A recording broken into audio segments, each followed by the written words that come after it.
안녕하세요. 경기도 1인 크리에이터 강사 전현수입니다. 하루에도 수백만 개의 정보가 쏟아져 나오는 요즘 현대인들에게 정보를 선별하고 유익한 정보를 찾아내는 능력은 정말 필요한 능력이 되었는데요. 동시에 크리에이터들에게 클린 컨텐츠를 제작해내는 것도 기본 소양이 되었습니다. 그래서 오늘 여러분들과 클린 컨텐츠의 첫걸음이 되는 미디어 리터러시에 대해서 알아보려고 합니다. 오늘 나눌 이야기는 다음과 같습니다. 미디어의 정의와 형태에 대해서 알아보고 미디어의 목적과 메시지, 그리고 미디어 리터러시의 중요성에 대해서 알아본 다음 마지막으로 미디어의 비판적 이해와 신뢰성 검증으로 마치려고 합니다. 미디어의 정의에 대해서 먼저 알아볼 텐데요. 마셜 맥루한 교수의 저서 미디어의 이해 중 미디어는 메시지다 라는 부분이 가장 많이 인용되고 활용되어지는 정의라고 할 수 있습니다. 즉, 정보를 전달하는 다양한 수단을 미디어라고 하는데요. 여기서 정보는 감정이나 지식이나 이야기를 포함하는 개념입니다. 이런 미디어는 다양한 형태를 지니고 있는데요. 먼저 그림을 보시면 가장 왼쪽에 있는 텍스트 먼저 소개해 드리도록 하겠습니다. 텍스트는 글자나 문자로 이루어진 정보로 우리 주변에서 널리 오랫동안 활용되어 온 대표적인 미디어의 형태입니다. 우리 주변에서 흔히 볼 수 있는 신문이나 블로그 포스트가 바로 여기에 해당되죠. 옆에 있는 그림을 보시면 마이크 그림인데요. 이는 오디오 정보입니다. 오디오는 소리 정보로 영상과 함께 노출되는 경우가 많으며 팟캐스트나 배경음악 등이 여기에 해당됩니다. 옆으로 두 개의 사진이 있는데요. 이미지와 영상은 늘 우리 주변에서 흔히 접할 수 있는 정보들로 특히 영상은 다이내믹한 이야기를 전달하는 장점을 가지고 있습니다. 마지막 가장 오른쪽에 있는 그림은 그래픽인데요. 그래픽은 데이터 시각화, 로고, 아이콘, 디자인 요소 등을 포함하는 개념으로 최근에는 인포그래픽, 모션 그래픽, 3D 그래픽과 같은 다양한 범주로 확장되어지고 있습니다. 이런 미디어들은요, 저마다 다른 메시지를 가지고 광고나 뉴스, 엔터테인먼트 등 각각의 다른 목적들을 가지고 활용이 되는데요. 특히 광고에서는 제품이나 서비스를 소개하고 홍보하려는 목적으로, 뉴스에서는 정보를 전달하며 엔터테인먼트에서는 우리들에게 즐거움을 선사해줍니다.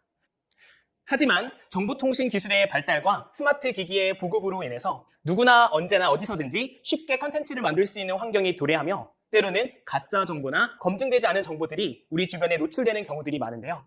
이러한 정보들을 분별하고 클린 컨텐츠를 제작하는 과정에서 미디어 리터러시의 중요성이 부각됩니다. 이제 미디어 리터러시에 대해서 알아보도록 할 텐데요. 미디어 리터러시는 말 그대로 미디어와 리터러시의 합성어입니다.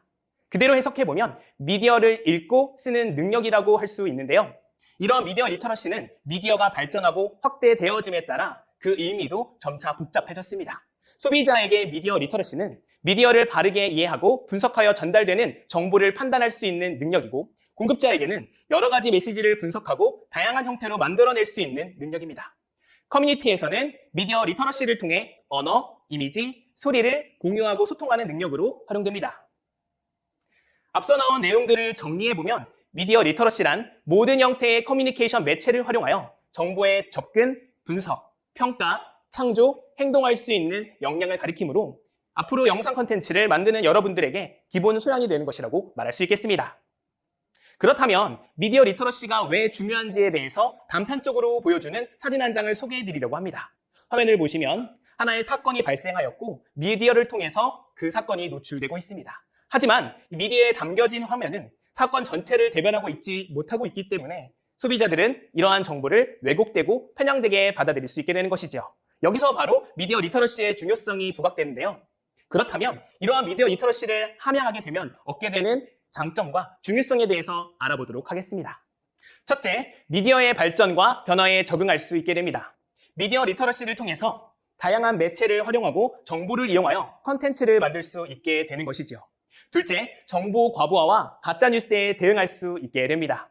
통찰력을 가지고 신뢰성 검증 도구들을 활용하여 어떤 정보가 가짜 정보인지 진짜인지 옳은지 그른지를 분별할 수 있게 되고 그중에 정보의 핵심을 도출해낼 수 있게 됩니다. 세 번째로 비판적 사고와 판단력이 강화됩니다. 정보 속에 숨어져 있는 논리적 허점들을 발견해내서 이로부터 현명한 판단을 할 수 있게 되는 것입니다.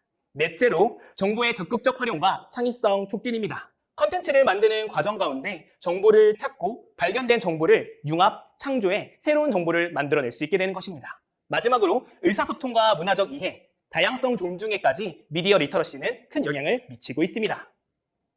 네, 그러면 미디어 리터러시와 비판적 이해에 앞서 몇 가지 개념을 소개해 드리려고 합니다. 먼저 필터 버블 현상입니다.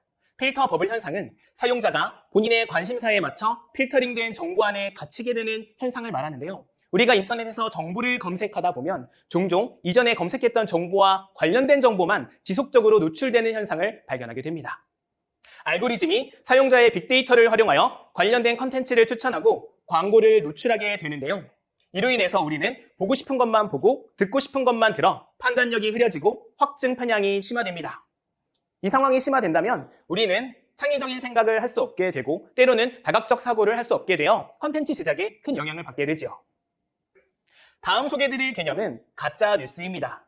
가짜 뉴스란 뉴스의 형태를 띠고 있지만 사실이 아닌 거짓 뉴스를 말하는 것으로 가짜 뉴스의 종류에는 의도적으로 만들어진 허위인 허위정보, 진실을 가장해 고의로 조작하는 거짓정보, 사실이 아님을 인지 못한 채 전파되는 오인정보, 근거 없이 퍼지는 소문인 유언비어가 있고요. 마지막으로 대상이 허구임을 인지할 수 있는 상태로 허위정보를 구성하는 패러디가 있습니다. 이렇게 클린 컨텐츠를 제작함에 있어서 가짜 뉴스와 필터 버블 현상이란 개념을 알고 인지하는 것만으로도 큰 도움이 될 듯합니다. 그렇다면 미디어의 신뢰성 검증은 어떻게 할 수 있을까요? 여러 가지 방법이 있지만 그중에 오늘은 몇 가지를 소개해 드리려고 합니다. 우선 첫 번째, 다중 출처 확인 방식입니다. 동시에 여러 군데에 노출된 정보를 비교, 대조를 통해서 교차 검증하는 방식인데요. 양쪽에 노출된 정보들을 비교하면서 그 안에서 객관적인 정보들을 분별해내는 과정입니다. 둘째, 신뢰할 수 있는 출처 찾기입니다. 정보를 제공한 제공자나 기관이 그동안 과거부터 지금까지 정보에 대해서 어떠한 신뢰성을 쌓아왔는지를 파악하는 것이고, 특히 통계 자료나 보도 자료와 같은 경우 그것을 제공한 기관의 전문성을 파악하는 것도 중요한 것이 됩니다. 셋째, 정보의 날짜 확인입니다. 우선 정보가 최신인지를 살펴야 하고 사건과 시점이 일치하는지를 확인할 필요가 있는데요.